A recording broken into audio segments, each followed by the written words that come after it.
All right, beautiful humans, welcome back to another episode of Naked Sunday. I'm your host, Caleb Nelson, and I've got my new friend here, Matt Wolff, on the show today. Matt, welcome to the show, my friend. Caleb, great to be here. Excited to talk about whatever. See, I love this because I know that you've got an awesome podcast as well. I'm excited to come on as a guest for that too.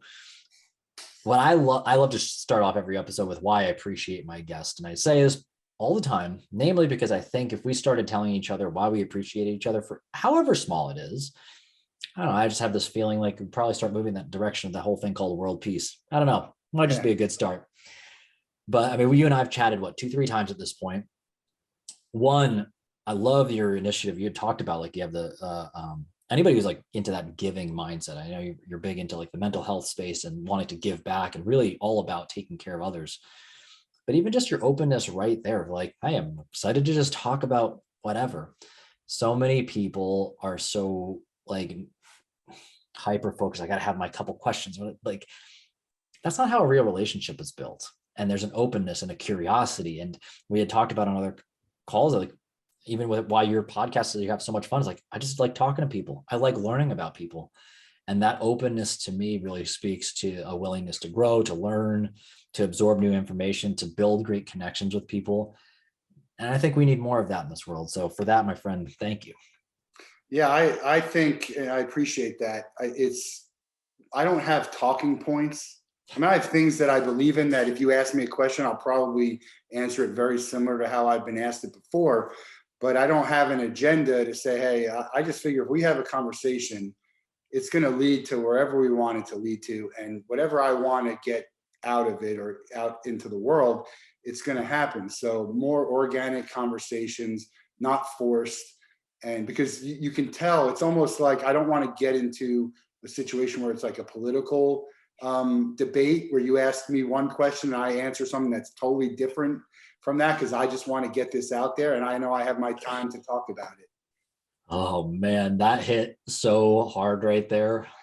I just think about that, like, and I'm going to go on a limb and say it's part of the reason why we kind of both like this long form conversation thing is that you actually get to hear somebody's thought all the way through and you can really learn about somebody as opposed to again, we'll use the political debate kind of idea. You got maybe a 2-minute window, a 1-minute window, or you go on to one of these like talk shows and everybody's just trying to like jam their message into this very short period of time and it misses context. It misses connection. It's just like a talking head and there's not really like, you don't get to unravel the substance behind it. I would think if we started to actually ask about the substance and ask like, how'd you get to that conclusion? Like, oh, I understand. I get it. I might not fully agree, but I could see where we could get along. I could see where we could have a more meaningful conversation and a meaningful connection and maybe some way work together that we might find a middle ground that's more appropriate for all sides and more people could win. I just see that within it. So yeah, I love the approach because I echo a very similar approach in my life. And I also equate it to focus groups. I've done a number of focus groups where you're in with a group and the people are getting paid to give their opinion, but they're giving answers to what they think the other side wants to hear instead of, again, answering the question. If you ask me a question, I'm going to give you the answer of what I think, not what I think you want me to say. I think that's where the good conversations come and people get feedback and we all want to hear. Telling me what I want to hear isn't going to help me. Not giving me, not talking freely. It's not going to help us move forward. It's not going to help me move forward with my business. It's not going to help us move forward as whatever we're trying to accomplish. So, but I also do have a rule, don't ask a question you don't want to hear the answer to, right? Because some people won't tell you and you kind of know they're not going to really tell me that I look terrible or, I look fat today or whatever the case may be. So don't ask a question you don't want to hear the answer to. Ooh. I know we're kind of digressing a little bit within that, but actually I want to bring that piece out. Don't ask the question you don't want the answer to. What's funny about that, and I'd like to hear you kind of take that, maybe I'll like elaborate on it more. Often I just don't share my opinions on certain things. If somebody wants like critique or something like that, it's like, I'm not going to give them my critique, especially in the coaching space. What I've often seen with people is that I'm waiting for them to ask the question as the sign and symbol and of like, oh, they're ready now. They're ready to receive this message. They're ready for truth. They're ready for a perspective that might infringe upon what they think is right, that might challenge their perspective on their view of the world. So that's a big reason why, for me at least, I think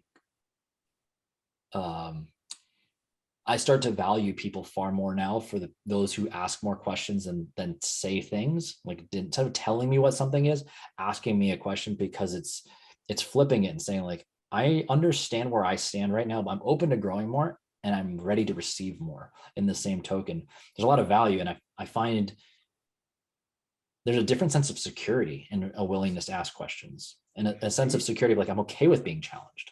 Yeah, I mean, you could even answer the question saying, I'm not sure you're ready to hear the answer to this, and then kind of talk a little bit more about, what that might be. So yeah, the questions are the easiest way to stir a conversation in the direction that you want it to. Right? I mean, that's why I think doing it unscripted is great, because there's so many questions that just pop up as we're talking. And you'll see when I'm in, because we have video on my podcast, and you'll see me thinking about like, how am I going to get these 3 questions that I just thought of, or how am I going to get back to the original thing? But yeah, I think, the rule of not asking a question you don't want to hear the answer to. A lot of times people just ask questions because it's almost like, how are you? Ask me a question. How are you doing? Like, you don't want to know how I'm doing. So if you ask me how I'm doing, I might actually tell you, hey, I'm tired. I'm, whatever. You can get into some funnier answers with that. But, do people ask that because they want to know, or do they ask the question because, that's just the norm? Well, that even brings a unique thought to mind. I was just having a conversation about that very question this morning on a call with somebody in the UK from that group I was telling you about. And my observation was around how I would go so far as to say, like, the more I network with people around the world, how, I guess the word is lonely, how lonely I find people to be. That the standard right now, the bar for what it can mean to just be a decent human being, or like separate yourself from the masses, is actually asking the question, how are you doing? And then shutting your mouth and like really letting somebody answer that. Because from what you just said, it's this conventional, oh, we open the conversation, how you doing? And they're like, oh, fine, good, great, awesome. And if you really just wait for more of that, then somebody goes, oh, like you really wanted to know. And then you'll hear a few seconds later, like, well, I got this kind of going on. And then it's like, so you weren't really that good. You just like had some stuff going on, but you didn't really want to go in there because you didn't know, maybe they didn't know it was going to be respected or opened or like something of that nature. So I think that's more asking. And we do, we hit on this and talk about this a lot with Same Here, the global mental health movement organization that I champion for. But it's more of asking them difference between, hey Caleb, how you doing? When we just first start talking, or asking someone, hey, how's everything going? How are you doing? Not as the beginning, but a little bit more into the conversation to let them know you're really interested in hearing. I want to hear how you're doing and what's going on, instead of just the comment, hey, how you doing? Or how you feeling, whatever it could be. And sometimes you just, people will want to talk, they'll get it out in the middle of conversation on how they're doing because they want to talk about it. They let you know what they want to talk about. But sometimes people need to be asked. They want to know that people genuinely care, how you're doing. And there's a lot of loneliness in this world. I had a conversation yesterday with someone who just feels lonely a lot. Like, they're just, it's, I don't know. It's a hard, just asking a question or showing some genuine interest could really turn someone's day around. It's so simple too. Just acknowledging like, hey, I'm here to listen. I'm here to hear you. I see you, in the perhaps more of an existential sense of like, I'm acknowledging your presence as a human being in this space. And I liked actually just that consideration around the sequencing of when to drop that question in there. That's something I'm going to consider a little bit more as I just start asking those types of questions, because I think that pacing, when you drop it in the middle, it opens it like, oh, we're into this a little bit. We've warmed the situation up a little bit. Now I'm going to really ask for something. Yeah, you talk about being a decent human being, and being, I mean, it takes more energy to be mean and an ass than it does to do, unless that's just who you are, right? I mean, if you're just not a good person, and there's people out there who are not a good person, who are still, by the way, capable of doing good things. I know people who I don't consider nice people, but I know that they're capable of doing nice things. And the same as reverse. I know people are some of the nicest people I know in the world, and they're capable of not being nice. They have a moment, whatever that might be. But you have to expend more energy to not be nice than to just be nice and do nice things and try and help people. Again, unless that's who you are. Yeah. And that brings to mind like the this interesting balance between like, I don't know why the thought came to mind, but like the atomic bomb, it had this great power to like we had nuclear energy. Oh, we can do great things with it, or we could do crazy shit with it, nuke people more or less. And like the power between those two things. But I agree, like to be an ass, it takes a lot more work. I think because you're thinking like whether it's like you're going to be deceitful or undercut people or manipulate or whatever. It's just like it's a lot of energy and like weight to carry around just to try to control people in some sense. Yeah, I talked about that on the podcast with this Sifu Matthew. Sifu, Sifu is like sensei. It's jujitsu, but he does healing with energy. So, and we talked about the show The Boys on Amazon. The show The Boys. I love that show. So it's like, yeah, it's great, but it's so interesting to think about why they want to do bad with these powers when they could do good. And probably, if money is and fame is what they're looking for, they can get money and fame by doing good, you would think. So it's like, why do they choose to do bad? And it's interesting, especially from a superhero, right? Changing everything you think about superhero, or when you have the ability to do something, do you use it for good or bad?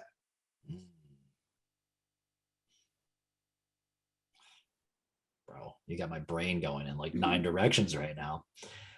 I should probably also allow for this as well. Like, let's make sure people know who you are too. So like, yeah, let's get into that too. Like, you're already dropping like knowledge bombs and I'm enjoying the hell out of it.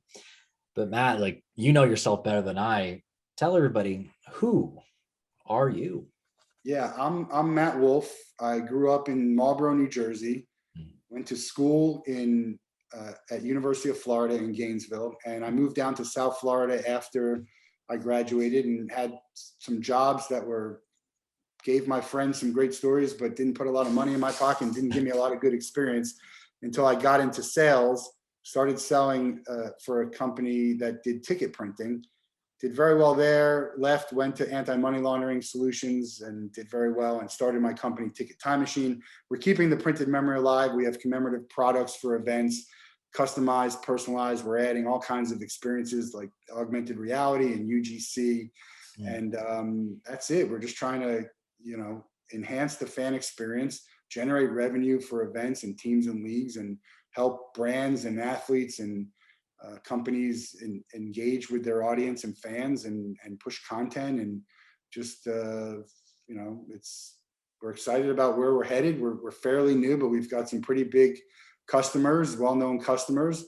I also, as you mentioned, have my show. It's called the Wolff Den. You can find it on YouTube and Facebook and LinkedIn. 180 episodes just like this. Bring someone on and talking about who they are, what they're passionate about, and what they're working on. And it kind of just goes wherever it goes. And then, as I mentioned, championing for mental health with an organization called Same Here, with the hashtag 5 and 5, that everyone has some sort of mental health issue, challenge that they're dealing with. And that focuses on everyone who can relate, as opposed to just the 1 in 5 who have an actual mental illness. And we're trying to get to avoid that. And there's a lot of stuff you can do and a lot of resources. And I'm not immune from it. I have my own mental health issues that I've dealt with, and I'm doing very well. Not anywhere near as as bad, I guess. I know it's hard to compare mental health and even to compare diseases and illnesses, but wasn't terrible compared to the stories I've heard. But for me, it was paralyzing. I couldn't get out of bed. I had to push my wedding, all kinds of things that really greatly affected my life. And so even no matter how small it is, it could feel like it's Mount Everest sometimes. And that's mental illness. That's a challenge with work, with your relationship, whatever that is. It's, sometimes that what's the saying? The mole hill or mound? Mountain out of molehill. I think Yeah, that kind of thing. like Yeah. Well, I love actually how you brought out those three different things there, because what I heard, and maybe I haven't shared this to you, but the basic premise of all my coaching is around what I call the Nexus of Happiness. These three places in your world: your self-care, your meaningful work, and your quality connections. And what I heard in a lot of those things, like your conversations, like the podcast, a lot of that great conversation, and obviously with your own marriage and your own relationships there, quality there, your work, like you're creating these pretty cool experiences for people. But then obviously you're talking about mental health, like self-care. What does it mean to be good, to feel good, to be in a great space, to feel right, like within you?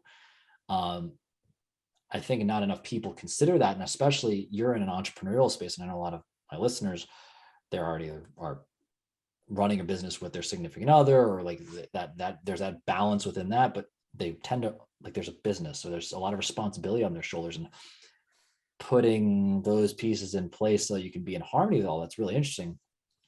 So I'd like to dive first into like your work. And I've said this before, like to you, is like, I think there's something really powerful about creating. I think the name Ticket Time Machines is phenomenal, because capturing a memory and allowing it to be meaningful for ages to come. And it's the reason why people make photo albums and things like that. And we're moving into an interesting age with NFTs and all this other stuff where things are going to get crazy. And you talk about, I think you said metaverse, something along those lines. Like, what first inspired you to move into this entrepreneurial space, other than just like maybe convenience or whatever? Like it was just that time. What was like really driving that? I'm always curious about like what inspires a business for somebody. Yeah, we're selling memories is really what we're doing. Just another way to revisit memories or elicit memories. I always love to give my mom credit for the entrepreneurial spirit. She was always trying to think about what she can do on her own. And she had us, I have a twin brother and an older sister, and she had us doing stuff like we would, it's probably for a whole nother episode, but we were doing stuff when we were younger, trying to make a few bucks here. And we failed at most of them. Had very mild success, and they weren't like get rich quick schemes. But so she always encouraged me to figure out a way to work for myself, because that's the best way to operate and make money. And so I always was trying to think of what I can do. What happened was I was at a Marlins game, and Edinson Volquez throws a no-hitter. And I didn't even realize this, but I only had a digital ticket. I collect tickets. I have baskets and books full of tickets. And that someone over the loudspeaker said, "Hey, if you want a printed ticket, come to the box office." So I was like, all right, yeah, of course I do. So we go to the box office to wait. And when I get up there, I say, "This is great. Can you write Edinson Volquez no-hitter on the ticket?" And they said that they can't do it. I know that they can do it. So that's where Ticket Time Machine was born. The next day next week, I went to amphitheater to see a concert. I asked them to print it out, and they're like, "Well, we're going away. And they wanted to charge a crazy amount of money, not because they want you to pay that, because they want you to think this isn't going to be a thing anymore. And so as I start to think, really the can't is the big thing for me. You don't need to do something that people can't do. You should find what people don't want to do, or they're not interested in doing, and then provide that for people. Because I liken it to buying a salad or a fruit platter or a vegetable platter that's already chopped up, right? It's already packaged for you. Like, I mean, if you take 5 minutes, you could do it yourself and it's half the price. But there's a market for that, for the people who don't want to do that. So find the stuff that people don't want to do, and then do it. And so it's not that people can't do what I do. It's not that people haven't done in the past. and there's other doing it, but we're going to do it better than everyone. And we're going to come up with ideas that haven't been done before in this market. And so that's how I came up with it. And I just started. And I posted this the other day about just do it, right? The Nike, just do it. And the biggest obstacle to anything is just getting started, just doing it. And I had so many ideas over the course of my life of things I wanted to do. And at the first sign of trouble or roadblock, I stopped and said, this is gonna be too difficult. I can't do this. And this time it was a few years back, I said, you know what, I'm just gonna do it. And this is a good idea. It's a very good idea. I'm gonna do it. There's gonna be obstacles, but I'm just gonna fight through it, and I'm gonna figure it out, because I wasn't really happy at my job. And this is just something I'm really passionate about. So I did it, and the rest is history. The same with the podcast. Sometimes, I don't know if we talked about this, but like 90% of all podcasts are like 3 episodes or less, right? People just, they don't start one for one. And then when they do it, they kind of like, all right, I did, but it's going to be too much of this or that.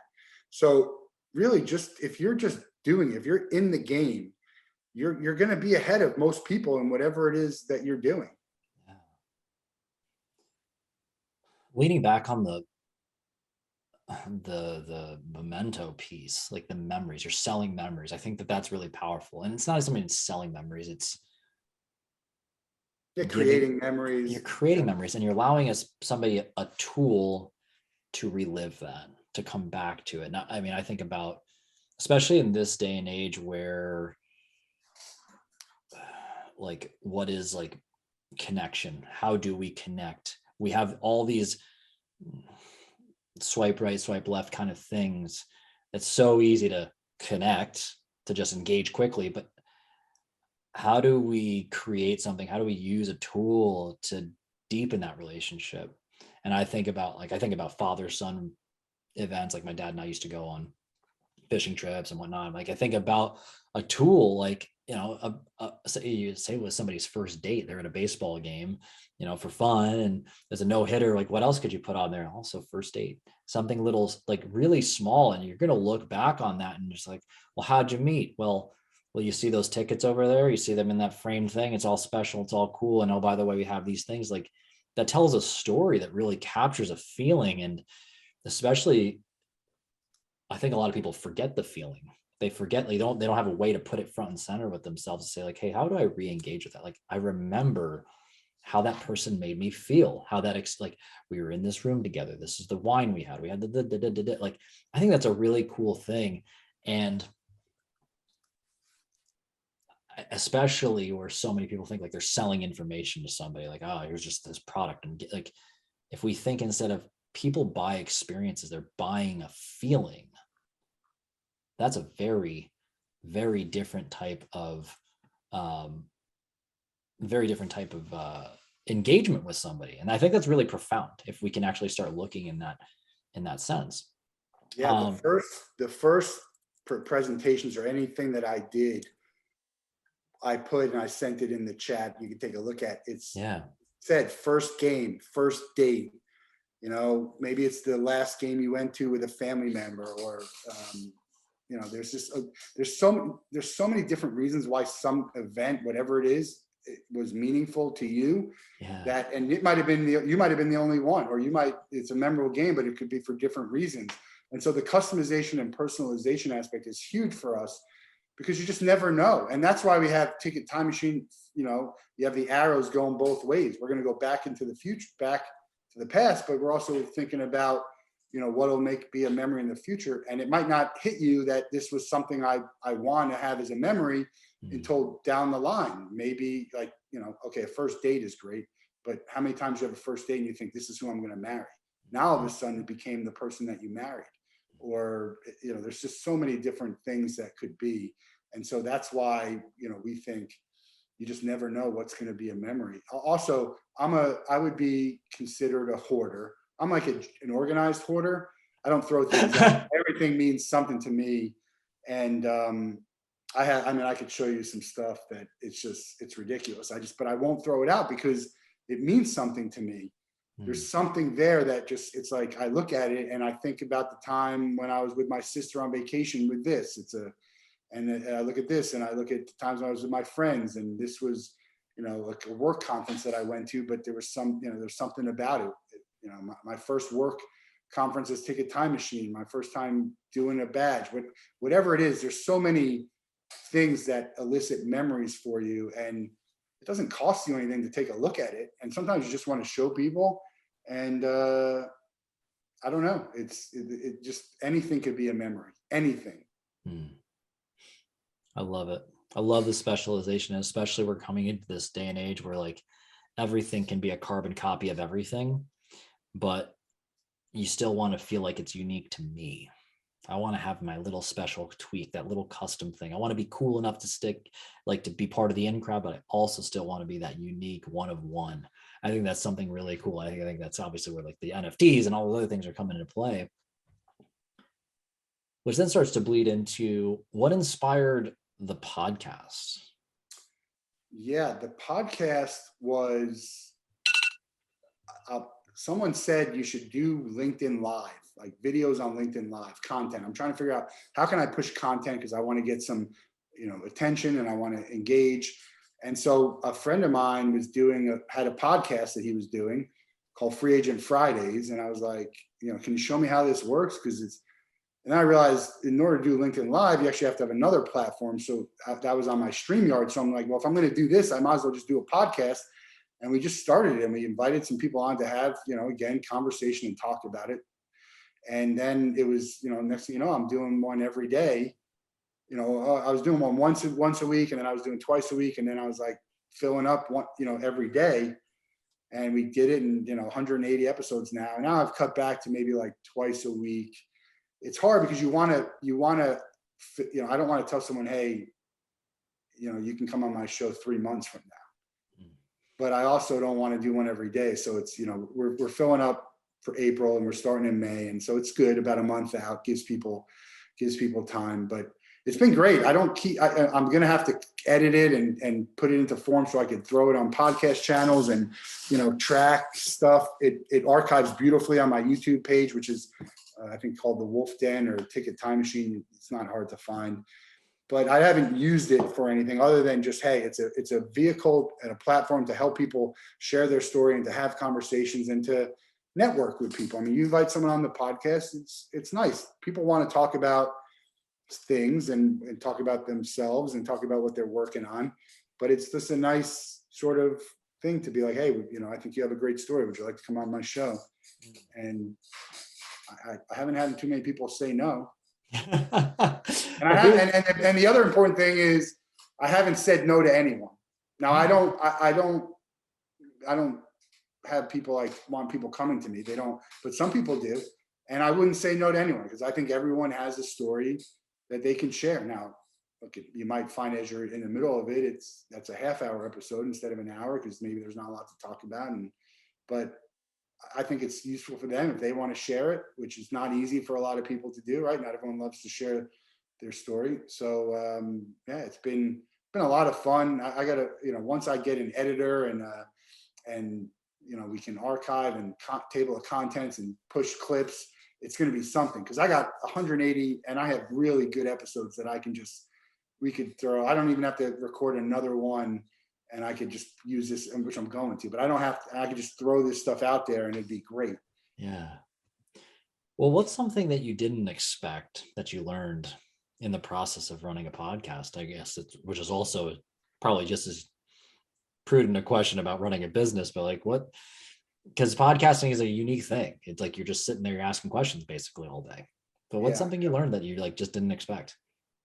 I didn't realize how comfortable I would be doing it. I mean, obviously I've done a lot of them, but I'm like a reserved, kind of shy person unless I feel comfortable, and I warm up very quickly with people.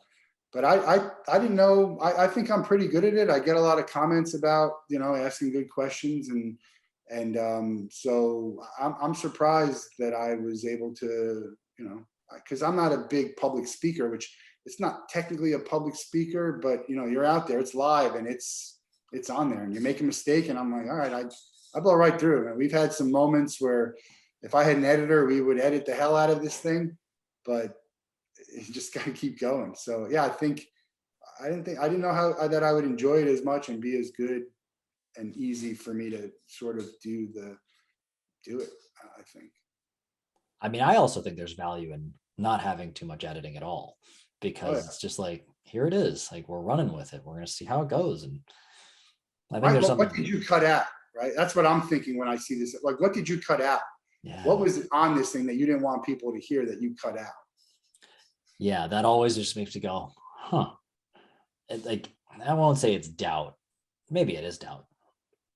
Like, huh. There's something I'm missing. And especially when I think of the idea of what everybody seems to be so enamored with of reality TV, we're all just this voyeuristic. We're like, humans are strange beings, and we're so voyeuristic. We want to just know what everybody else is doing. We're going to want to just peer in on people's lives. And when we get something edited and we have the perception that it was edited, what am I missing? I want to know that secret too. Like, give me more, give me more, give me more. I think that's really, really unique. I give you credit for doing it live too, because you got one shot. We're just doing it now, and here's what it is. It's a cool thing that you're doing that. And I think a lot of people find a lot more confidence along the way of just, I'm just going to show up and keep doing this, like who you are and like what you ask questions about. It's just repetition, like anything else. Which leads to the final piece now. Mental health stuff. Is that like something that's been a lifelong thing, or did that like rear its ugly head when things started to I, like get to a certain place? I think if I really think about it, probably it started more because of the issues that I was having. Mm, But I always did have a soft spot for people with mental health issues. mm, And part of it was more just feeling badly, when you see someone on the street, right, who's obviously mentally not well, as opposed to someone on the street who has their stuff together, and I'm not gonna judge anyone who's homeless. They all got their stuff going on, but there are people who you look at and you can tell the difference in someone who probably could go work at somewhere and maybe something happened and that's why they're there, and someone who doesn't have the mental capacity to do it, whether it's like a mental health issue, like they have some type of deficiency. And so I always just felt badly for that, and I always wanted to figure out a way to try and help them. And now I think just keep ending the stigma, which is you talked about, but keeping the conversation going to make it louder and louder, so the people who actually can do something to help those people will. And a lot of that's just money, right? It's getting them the help. Some people need shelter, and then they need to be able to talk to someone. Some of people need medication. Some of those people just literally, they need medication to kind of slow them down. And but yeah, it's something I found that even just trying to be a better person. I never thought I was a bad person, but I didn't think about trying to be as good a person as I could. And that's more recent than not. I'll be honest with you. It kind of stems maybe from partly when you meet your wife, right? You have someone who's you're accountable to. Partly as I have family, right? My nephews and nieces that you want to be a good example for. I have a business that you want to be someone that you're behind the business, but right now I'm Ticket Time Machine, and Ticket Time Machine is me. So I want people to have a very positive feeling about who I am, and it's not, you can't fake it, right? So you can be more in tune to it, but nothing I'm doing it's who I am. It's genuine. It's all genuine, and you can tell when someone's trying to fake it, and it's not really who they are.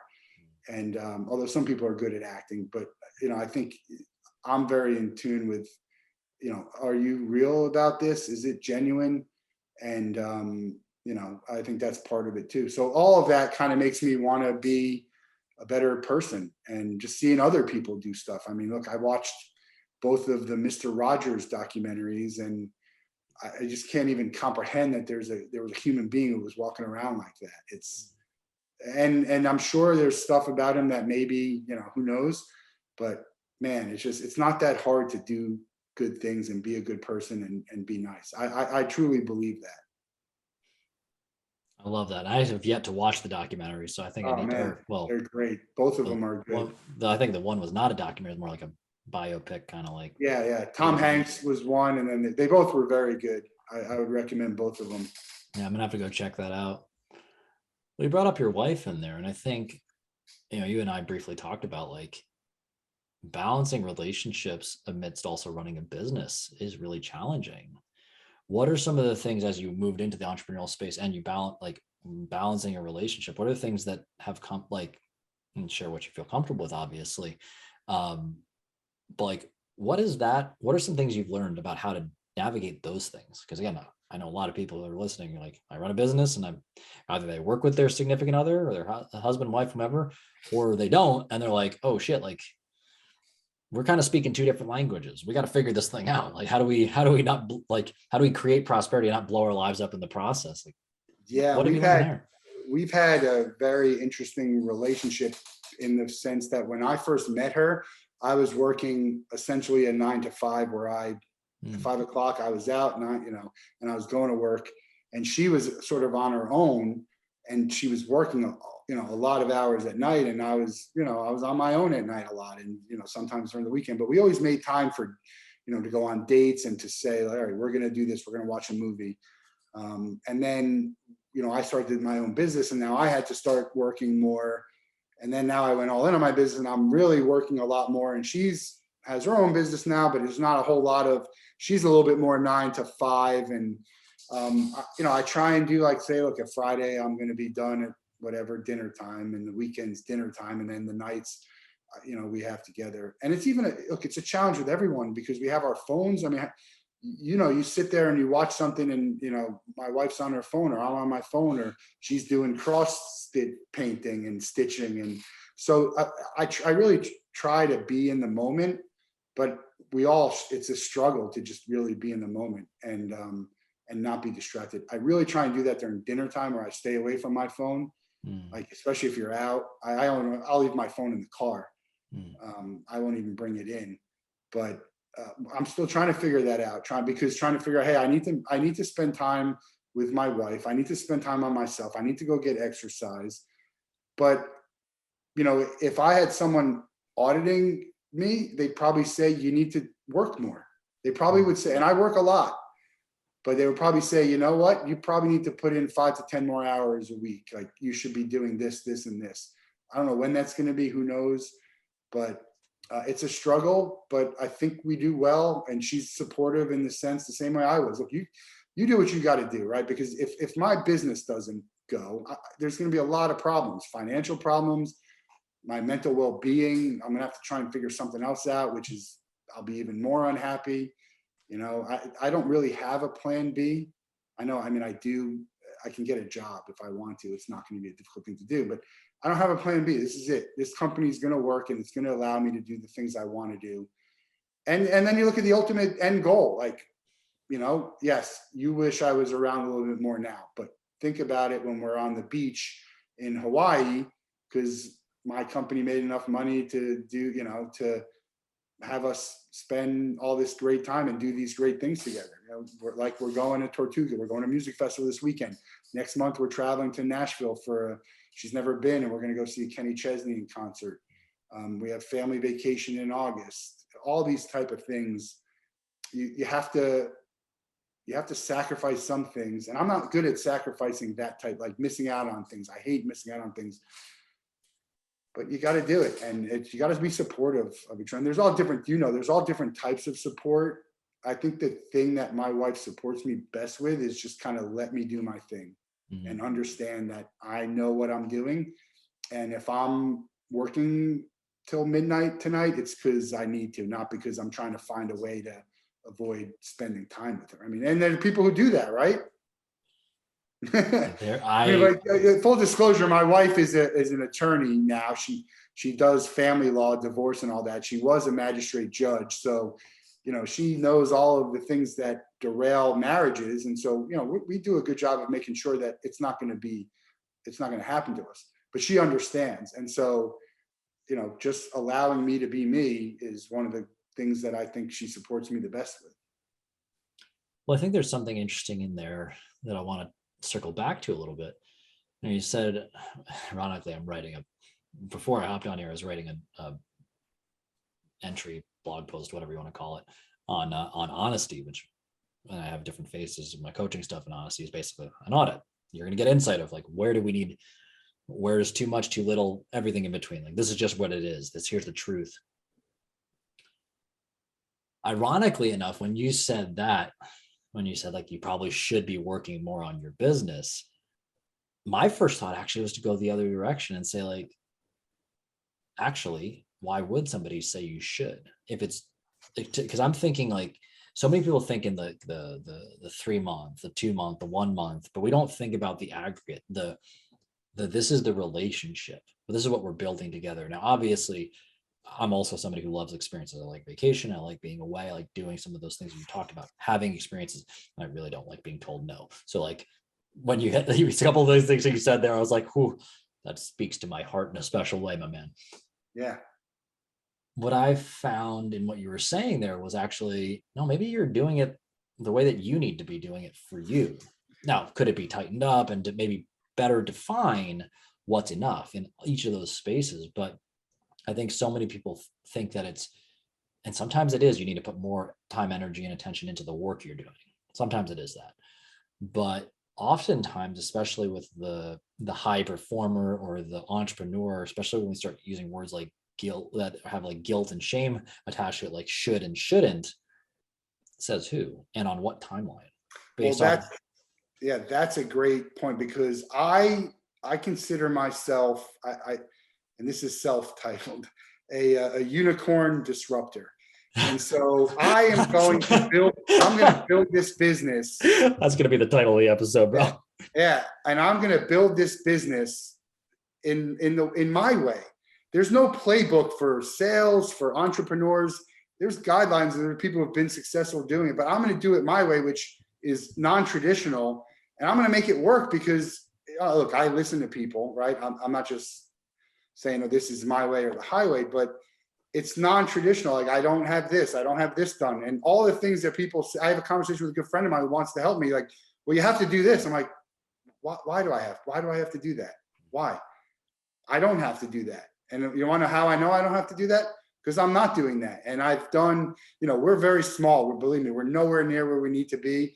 We're new. I have jobs with multiple professional sports teams. We're a nobody, right? And we're doing jobs for professional sports teams and other companies that are some of the most well-known brands in the US. And so we've done okay. And look, there's things we need to do better and we need to expand, but I'm going to do it my way, which is non-traditional. And so I'm going to rewrite that book on what you have to do, because I'm not the only one who's ever done it. There's other people who've done it their way. And sometimes you have an advantage, like your strengths, or resources, right? You might have a lot of money and you can afford to do it this way, or you might be really, really smart and you can afford to do it this way. You might have an ability to have a team around you to start because you started a business with 10 people instead of just one, right? Instead of I'm one person bootstrapping a business. And, there's just certain ways. Like, you asked me what my budget is. I don't have a budget. You want to know why? Because I don't have to account to anyone. And every dollar I spend is outside of my budget because we're not making enough money to pay for anything, right? So why do I got to go through my sense of putting a whole budget together when I'm just going to blow right through that budget because I need this thing, right? I don't have shareholders, right? I don't have a sales goal for myself. Why? What's going to happen if I don't hit that sales goal or if I kill it? My goal is to make as much money as I can, like 10 million every month. That's my goal. And I'm going to fall short of that for a long time until I hit it. So these are things of like what you said is, I don't need to do it a certain way. I could do it, in the way I want to, not just because people say that's how you need to do it. And that's the same with everything, an entrepreneur, with relationships. I mean, certain things you have to do a certain way, right? Like swinging a golf club, probably shooting a bat, figure skating, whatever it is. Cooking, right? You can cook. Compare it to cooking and baking. This is my analogy. you can cook a million different ways. There's only one way to bake, and I don't bake. And why don't I bake? Because you got to follow that recipe to a T. And if you mess up like this, it's unedible. Inedible, unedible. I don't know what. Close enough for government. Both. Close enough. But when you cook, it's all trial and error. Just figure out what makes it right, and it could be okay. And 10 people can make the same thing, you know, and it's like that. So I think it's the importance of really staying true to yourself, right? Because people say, like, there's stuff I could be doing. It's just not me. It's not me. And I don't want to do something that's not me. I try and do everything very organically, very genuine. It's important to me to be that way for my business. Well, from an outsider's perspective, as you're talking about this, the experiences you're looking to create with your product, the end product of, you know, we'll call it a memory in solid form, it makes a lot of sense. How do I make this uniquely contextually appropriate to that one person? Is it maybe we're going to print 1,000 tickets, but how do we make each one of them unique to that person who had that very individualized experience on that one day? I like to call it, like most people refer to it as like first principles. Yeah, there's some basics of a basic foundation of stuff. But when I hear somebody says, you should do this, you have to do that, right? Like, says who?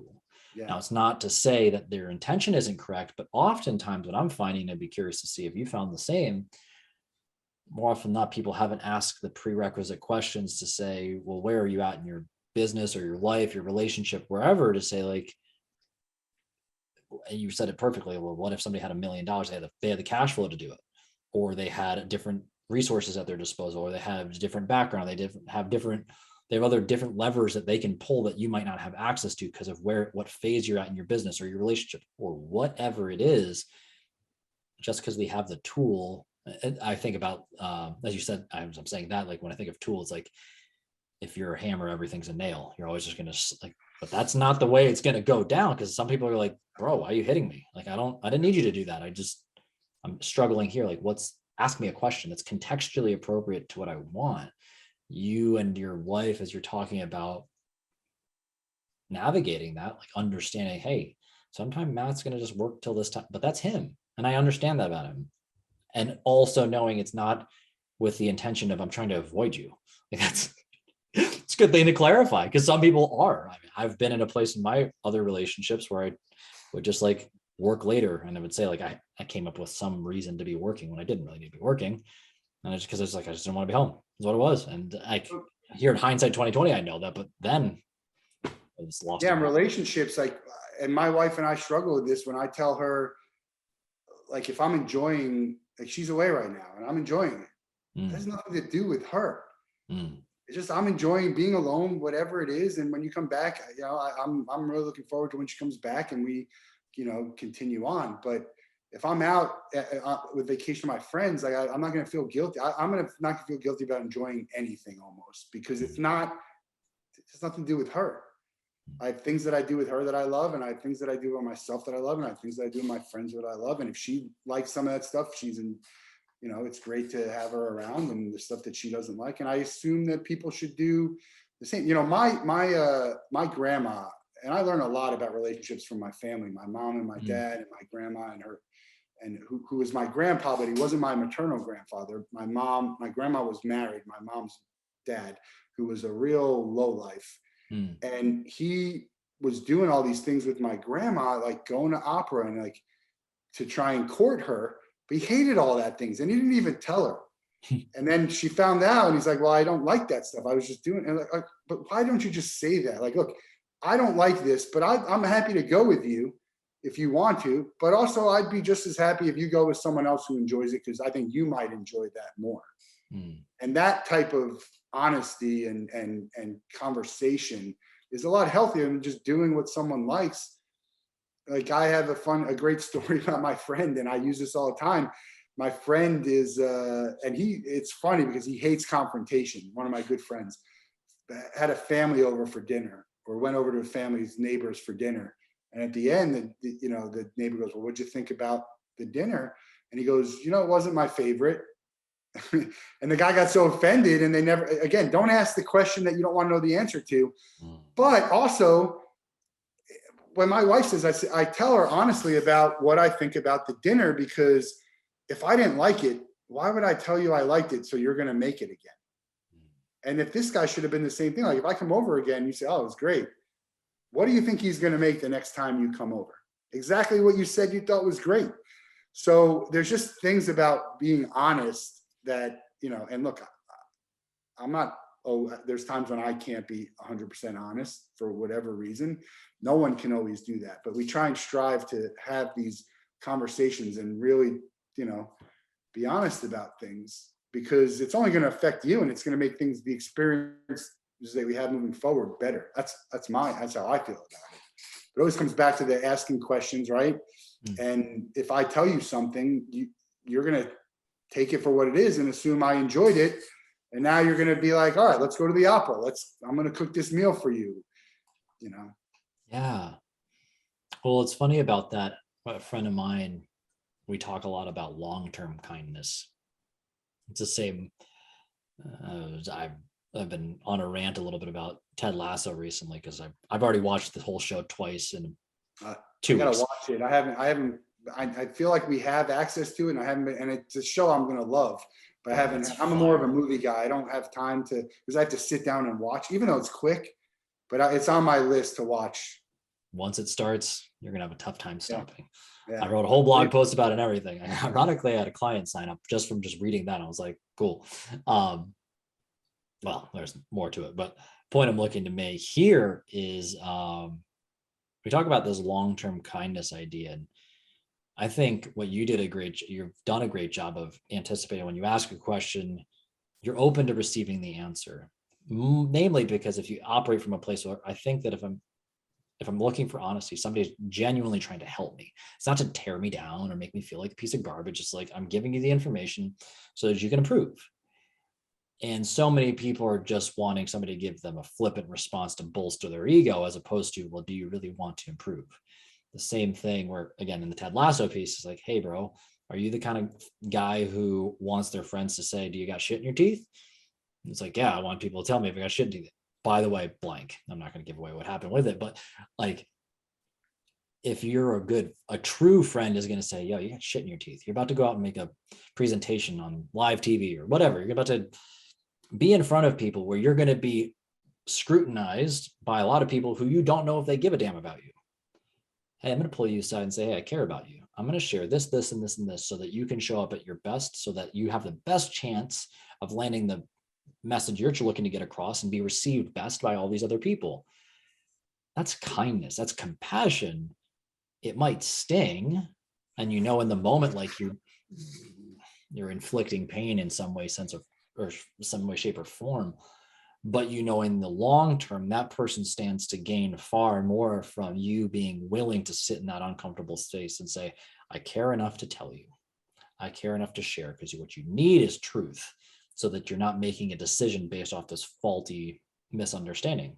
That's hard. And that, as we're talking about, like, this honesty just keeps becoming this big platform for, that'd be real. You can't even address your stuff if you don't know what's going on. And if you're not going to be ready to receive that, and you're going to always react like, freak out every time you get honesty, don't be surprised when you don't progress in life. And I thought that just the way you're talking about it's really powerful. I think it's really, really powerful for people to be okay enough to just, like, one, deal with themselves. And it's kind of the premise of Naked Sunday in and of itself. Be honest with yourself. You can't be honest with just you. Yeah, there's two things. Very important to be honest with yourself.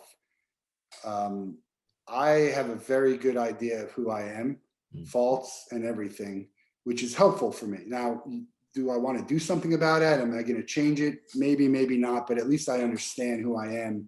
It helps in conversations with people. And then being able to, to speak freely. I have people who are the closest people in my world, and I have to walk on eggshells with, because there's just certain things, in your experience, that you can't have the conversation with them. And there's other people that are in my close circle. I'll tell you everything, because that's just the type of relationship we have. And look, we'll argue about it, and maybe we'll get into a fight, and we'll be mad at each other for a minute, and then we'll go back to it, and we'll be fine. But yeah, you have to be able to, it's just more about having conversations but if you're not honest with yourself, like you said, it's going to be very difficult to even address anything. And then the other thing is, and I belong to a group called Thursday Night Sales. I don't go all the time, but it's a great group of sales professionals who just come on, and it's like raw and real. It's not recorded because what goes in there stays in there. And a lot of the times it's, the answer to the question you're going to give. You just want to hear it, right? You want to hear someone else say it.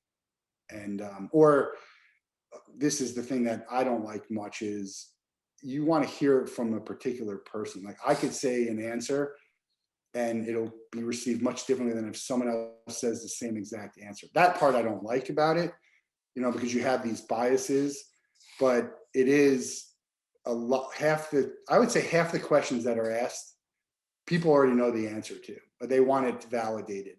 And so that's all good too, right? Get it out there, put it out there and acknowledge it and then own it.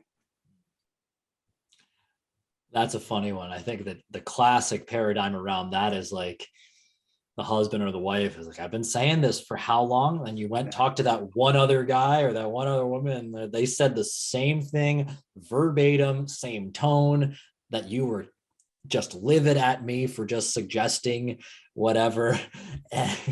That's social media too. I mean, think of the blue check mark, right? Oh. They're the ones like, I did this a test, there was a famous person who gets a lot of replies from just dumb stuff. They just put a smiley face in the sunshine and gets 1,000 comments. Hey, and I would do the same thing and I get nothing, right? And you could even tag them. So it's a good experiment to do.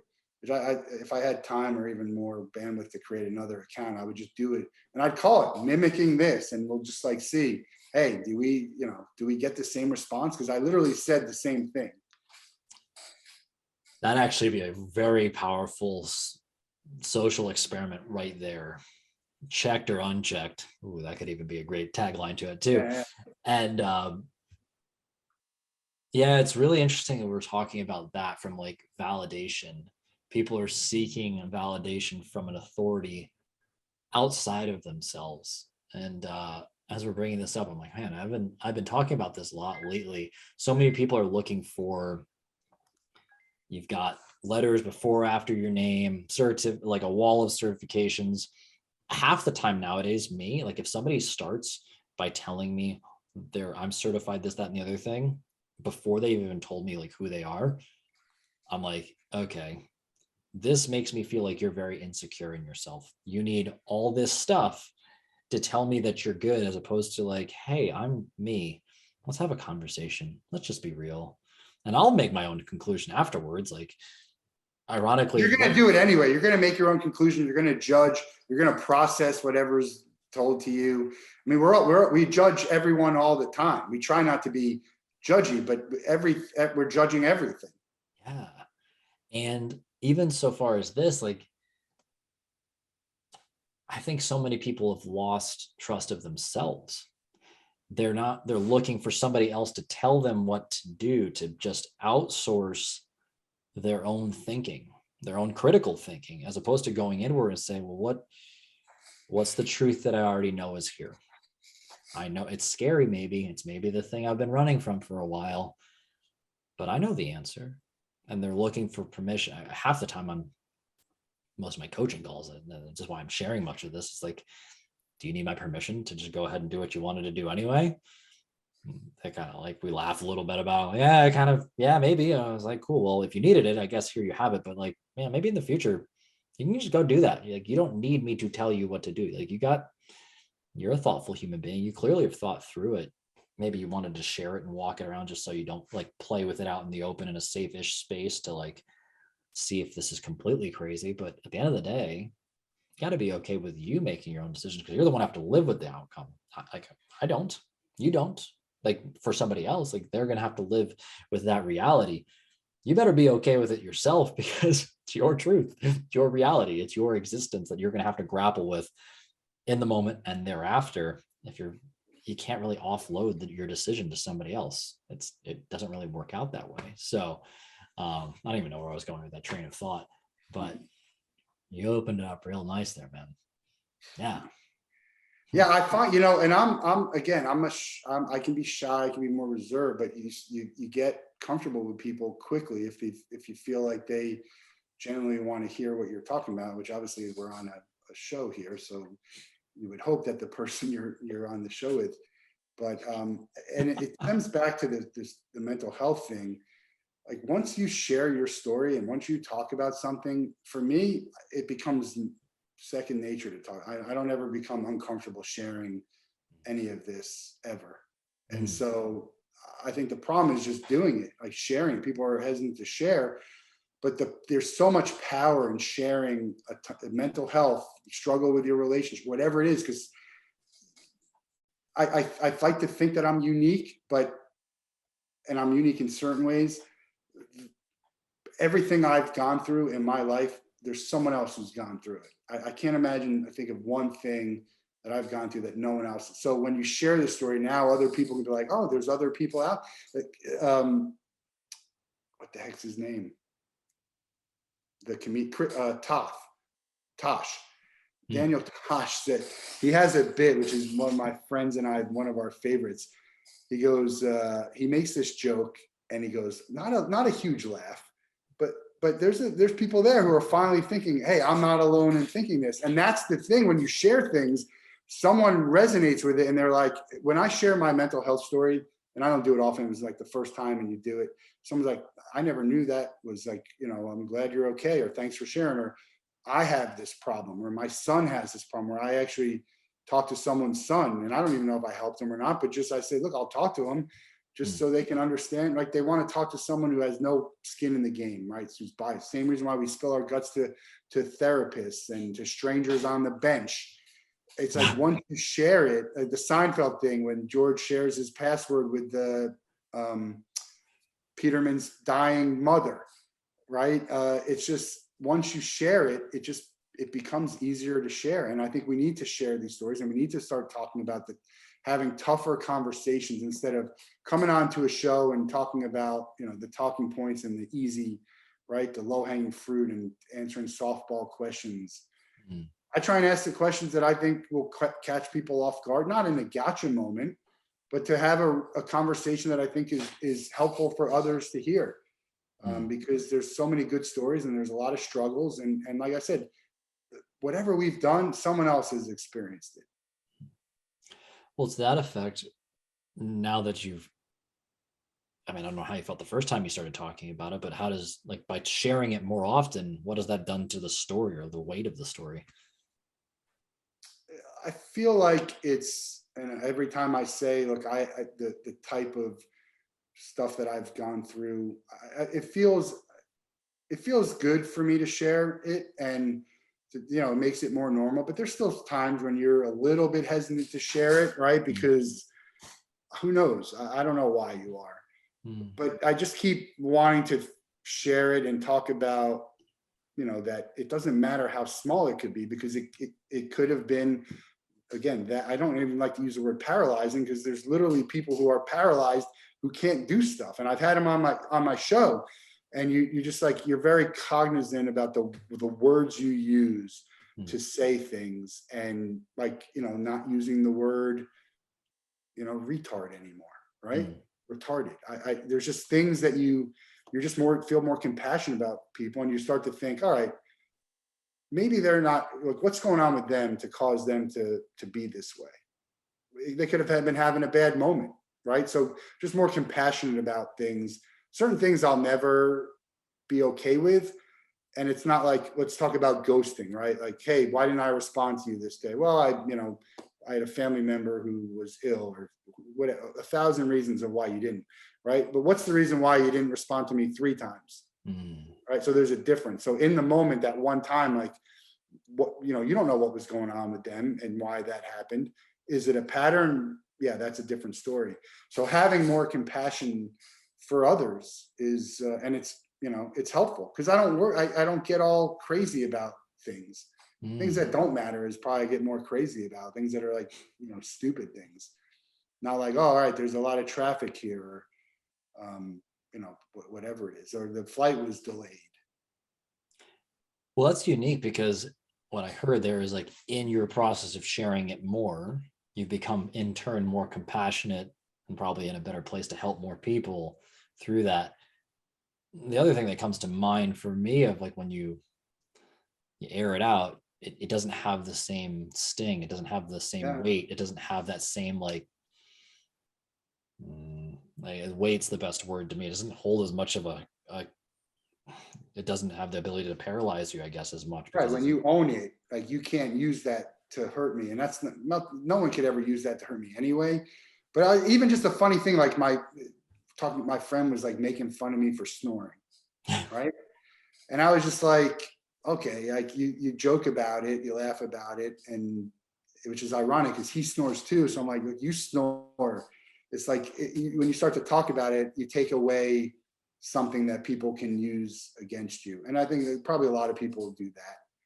And that's good, right? Because they'll just talk about it. it's the 8 Mile effect where he's Yeah. like, especially if you get out ahead of it, like, here's all my flaws. Cool. What are you gonna do about it? Yeah. You take the wind out of their sails if they were going to attack you and use more or less what they thought your insecurities were against you. It's like, yeah, I know about it. Cool. So Yeah. where do you want to go from here now? What we talk about now.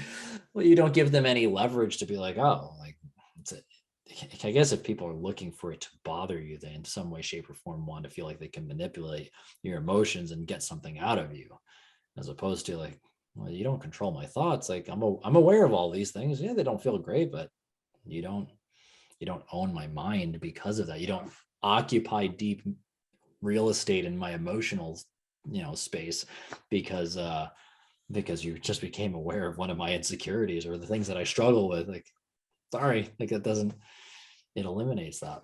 Well, that's really, I appreciate you just sharing that. You, even the fact like, hey, if you've had struggles with that, and I think what a lot of people don't perhaps give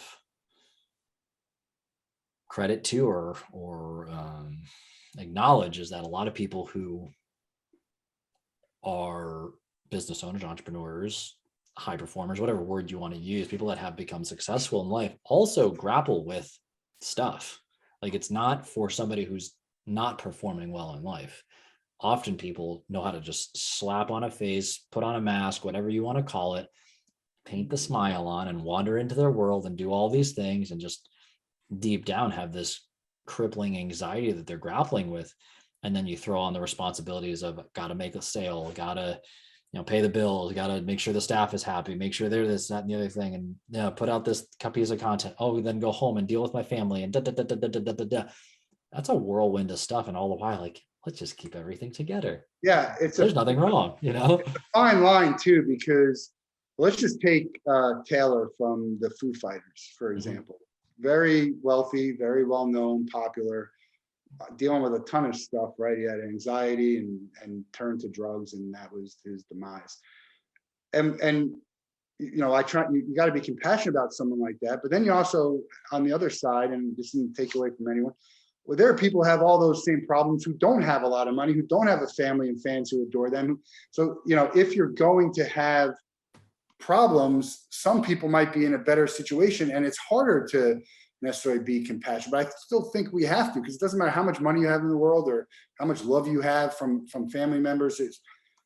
These are things that are out of your control. Like your mind, you can't control whether you are this way or not, or how you feel in a lot of ways. And people, use medication can help sometimes. And again, we have other resources that can help you, whether it's breathing or meditating. There's all kinds of stuff you can do to try and change your what's going on with your mind. But I just try and be, try and be, not to assume why someone is a certain way, or and there are people who will use that to their advantage and take advantage of people who are like that. And at the end of the day, I'll be like, look, if you're going to take advantage of my kindness, that's fine. You probably need it, and I'm okay. I can give it. But I've been so fortunate and privileged in this life. It starts with my family. My family's everything to me. They are supportive, and there's nothing my family wouldn't do, and they give me everything that I need, and I can count on them. And so, for all the stuff that I've gotten help with in my life, I want to help people, because I understand where I come from and what I've been able to achieve, and how much of that is attributed to the people around me who've helped me. And the big thing that's disappointing to me is the people who have achieved so much who don't remember what the time when they were in my position and they needed help. There's been a ton of people who've helped me so far, and there's a ton of people who can't be bothered by it. Some people I know, some people I've never met before, but you know, like I don't know, is it virtue signaling? Like they'll talk about all the stuff that they do. It's literally on their LinkedIn page and that's all they talk about, but yet they don't practice what they preach. So I'm a big golden rule guy, practice what I preach. You know, I can't help everyone. Some people can only help me, and it's a one way. Some people I can help and they can't help me at all. And then some people can help each other, and some people you just want to be a part of. I'm all for any of those types of relationships, but I've gotten where I'm at with help from a ton of people, and I want to help the people who I can. And it's a good feeling to be able to help someone, and to know that there's people there who want to help you. And if there's more people like that, and there's a lot of people like that, but if we can kind of get other people to see that, I think we'll be in a better, you know, we'll have a lot less problems. And, you know, whether it's companies or individual or in the world, I mean, we're not gonna have world peace in our lifetime, but doesn't mean we shouldn't try, right? Preach on that, brother. I think what you brought up there is this remembering to reach back and like help those as well. Like, and it's important to also acknowledge, like, you didn't just do it yourself. There was people along the way. You like, without great clients, you can't build a business. Yeah. It took participation from somebody else's energy and or resources in some way, shape, or form, no matter what you're doing, to grow and be quote unquote successful, if we want to call it externally. It took more than one. And I got people who are helping me because they genuinely like me, because they know who I am and they know that I would help them if they needed it, because they're passionate about, you know, they like what I'm doing and believe in what I'm doing, as opposed to someone, and look, there's nothing wrong with it too, because we need all of that, right? You're a coach, but someone's paying you to coach them. I have to pay someone to, you know, assist on whatever it is. So there's a difference. And I paid people to do stuff in my business. And I didn't feel good about the situation afterwards and the stuff that they gave. There's a song, that the sunscreen song, the suntan lotion song. Do you know that? Where it's just basically spoken word. I'll send it to you. It's a really great song to listen to.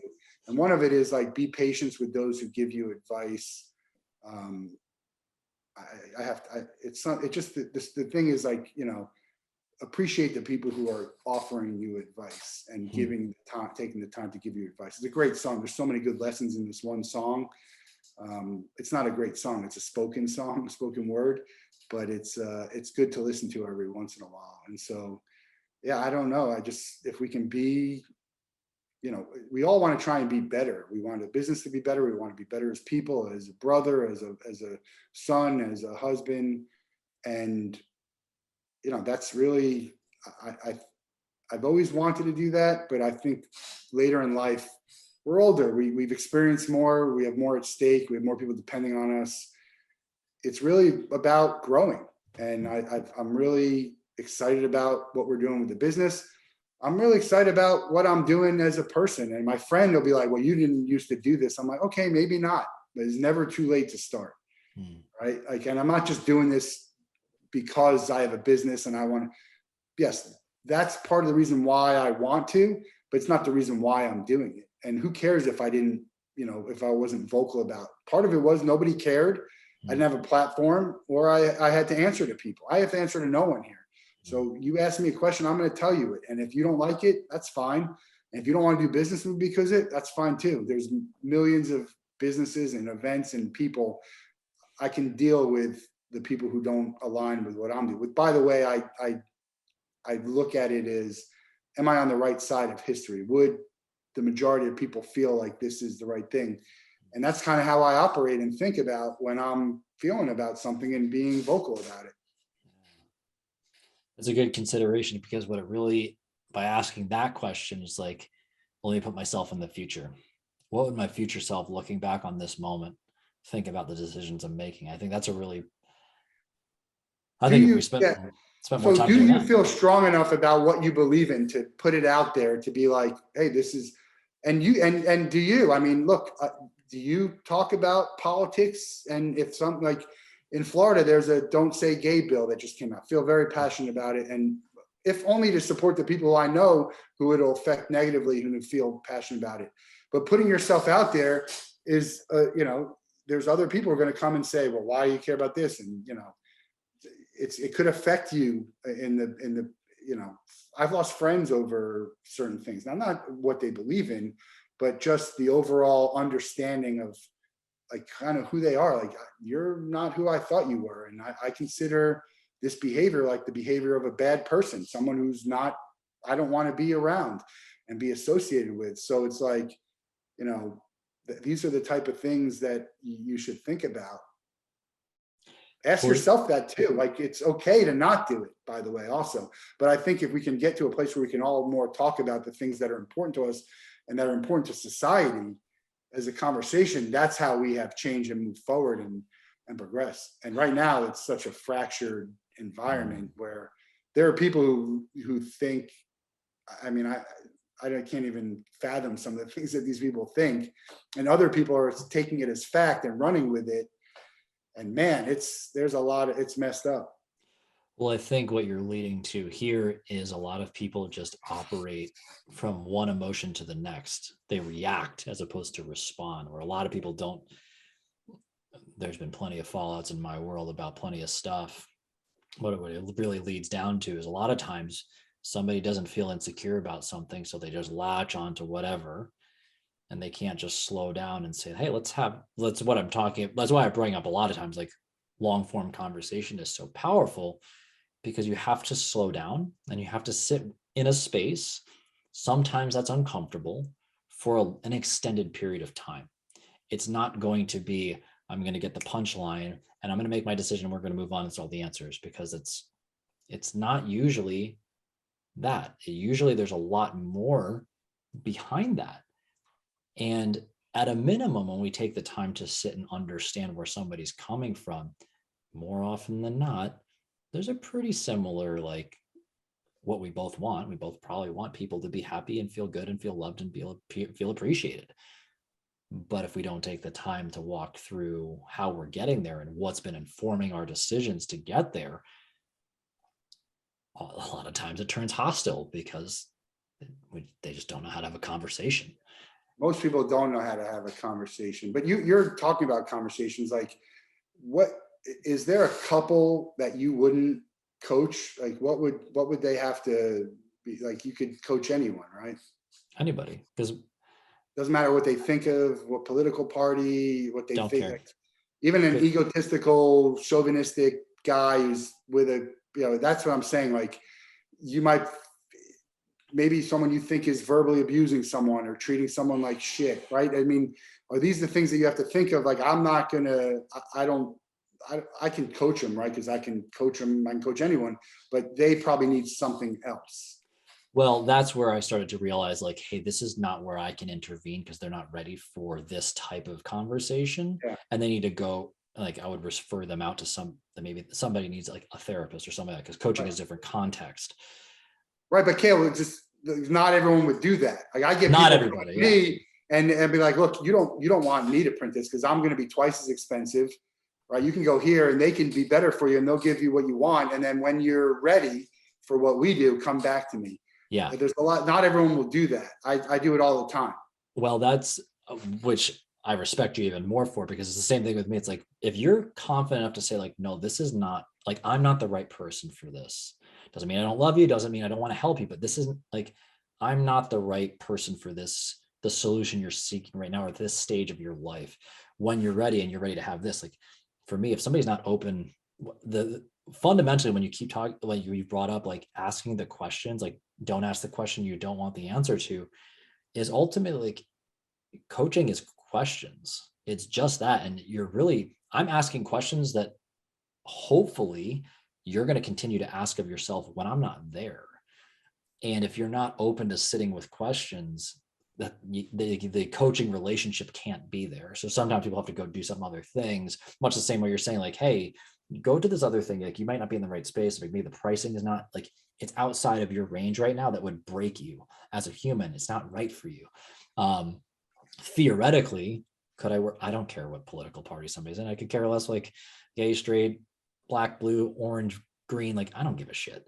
From, like, they're like, do you care about growing? And do you care about having an open, honest conversation? Do you care about being a good human being? Like, those are some of my basic, I mean, I have a core value structure that I put people as a filter through, because, like, this is what I found. Like, you're, until you pass these things, like, you're not ready for a coaching relationship. This isn't going to work.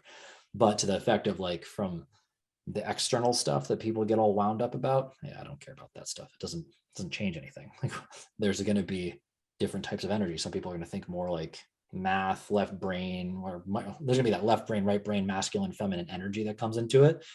But that's like in any relationship, there's gonna be both of those feelings coming to play. But from what you're talking about, yeah, like, knowing who to refer out to is just as important. And, like, hey, I'm not it. Like, which I think is really why I respect you, is because to you, it's not about getting the sale. It's about what's doing right for the person. Long term, what does that do? It increases trust. So when they do come back to you, they're probably more likely, if you give them an offer, it's like, well, he wouldn't be giving me this offer if he didn't think he was the right fit at this right time. Like, that's trust. Yeah. That's It's a good golden rule relationship. for me. It's everything comes back to the golden rule for me. How would I want to be treated? Yeah. And I get it. Like, I respond. I hate being ghosted. I want everyone to respond to me, especially if we've had a conversation. I'm not talking about, like, I'm reaching out and I've never talked before. Like, I respond to 99% of every outreach I get. 99%, no joke. And I'm going to continue to do that until I get enough spam email, but I'm not, like, inundated with stuff. But I'm going to respond in some form or fashion to everyone. And it's just about how do you feel when this happens to you, and try not to do it to other people, because they might feel the same way. I love it, brother. I love it. I know you've got a call in a little bit, so I obviously want to be respectful of your time, but any parting wisdom or advice or thoughts you'd like to share with the audience? No, I think that, communicating, just having conversations about, stuff is needed. Because even just to have conversations like this with people, it doesn't have to be recorded. It could just be, try having conversations with people that you don't necessarily agree with, or people that you're friends with that maybe you do agree with, but to talk about it, to, because it's going to lead to other things, and you're going to learn. You're going to learn about people, and, you're not going to like everything you hear, right? But it's good to know more about a person. And sometimes it's good to know how someone feels, because the thing is, the problem with the good and the bad of the political landscape that we're in is people feel so comfortable sharing how they feel, which we had no idea before. Now, that's also the bad part of it. We know what people think, and there's a lot of stuff out there that is not, it doesn't reach the minimum amount of human decency, which is sad, right? I mean, there's a lot of bad in this world, but there's a lot of good too, and enough good that I think it could shape the world the way we want it to, and not. So just having conversation, just talk more to people. I need to talk more with my wife about things, with my family, with my friends, and I like to talk more about, just whatever. And being an open book and able to share is good. I know you are. That's why you do this, and you go on shows and you coach, and I do it too. And it'll be a whole different conversation when you come on the Wolff Den, but that's the great thing about it. And now I love to go on podcasts to talk about things that, not to answer these same questions. So I'm not giving you the same answers, but a lot of that's going to depend on the person who's asking it. Right. So, or, can you steer it the way you want to? I think we can all do better, and I'm just as guilty. And so if we try and do better, I think it'll be good. And check out the Wolff Den, check out Ticket Time Machine. If there's someone you think I should be talking to, let me know. If there's someone you want me to talk to because you think I could help them for whatever reason, it's tickets, it's mental health, it's the Wolff Den, it's something I talked about today that, you think someone could use, there's I'm about as accessible a person as you'll ever meet. And it's easy to find me, and I'm always making time for people. I love it. I was gonna say like, hey, what's the best way for people to connect? But I'm gonna put all that in the show notes so that like So easy to find. My email, my phone number, anywhere is it's just easy to find me. So I encourage you to do it. well, I'll have all the social links and the websites and all those things in the show notes. But Matt, I gotta say, like, really just love the conversation. I'm excited that we're just building this friendship now. I'm excited to see where it goes. I'm excited to come on your show as well. Like, have another cool, fun, open, genuine conversation. I know I'm in a full agreement with you that like we need more authenticity and just some real conversations and human decency along the way with it. And yeah, maybe we can move a little closer to that whole thing called world peace. One person at a time, right? That's what we're trying to do. If one person sees this and it meant something to them, then it was worth it. Yeah, I appreciate you, brother. Thank you for being you. Thank you for leading with us with the integrity that I know you're looking to lead with, and trying to help people do their best thing. And yeah, you're just awesome, man. So I'm looking forward to our next conversation. And everybody, again, remember, go check out the show notes if you're looking to connect with Matt. But until next time, guys, I remind you to love everybody.